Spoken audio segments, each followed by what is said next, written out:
हा एक एच पीचा टायनी पी सी ज्यामध्ये मी विंडोज टाकून चेक करणार होतो. पण सडनली काय झालं की मी याला नाही का चालू करायचा प्रयत्न केला, थोडासा चालू झाला पण नंतर रेड लाईट शो करत होता, रेड लाईट. आणि हे असं का झालं मला कळतच नव्हतं, कारण हा प्रॉब्लेम डायरेक्टली मला फेस झाला. पण याचा सर्वात मेन प्रॉब्लेम आहे जो आपला ॲडॅप्टर आहे तो.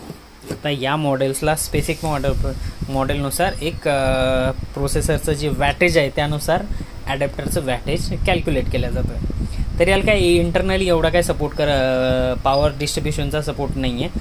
सो जे काही कनेक्शन होतं ते त्या ॲडॅप्टरवरनं होतं. चुकूनही याला त्या व्यतिरिक्त पॉवर सप्लाय लावू नका. कसा तर जेव्हा तुम्ही कुठलंही मशीन घेता तेव्हा तुम्हाला एक सिरियल नंबर इथं जे आहे मॉडेल नंबर वगैरे दिलेला असतं. तर इथं तुम्हाला दिलेलं आहे HP EliteBook 800G2. इथं लिहिलं आहे 65W. तर 65W म्हणजे तुम्हाला नॉर्मली माहीतच असेल राजा की 65W म्हणजे हे दिलेलं आहे वॅट. तर याला फक्त तुम्ही 65Wचाच ॲडॅप्टर आहे तो यूज करा, नाहीतर इथं तुमच्या रेड लाईट लागून घोडे लागतील.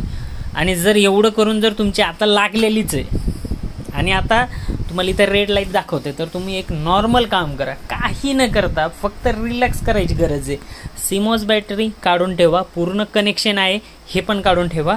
आणि पी सी पूर्ण काढल्याच्या नंतर हे जे पॉवर बटन आहे तर 2दा-3दा प्रेस करा, म्हणजे याच्यामधली जी आतमधली जी जे काही पॉवर्स असेल ती पूर्ण रिमूव्ह होईल. आणि तसाच मशीन राहून द्या, ऑलमोस्ट 3-4 तास राहून द्या, काहीच करू नका, त्याला जोडून पण पाहू नका.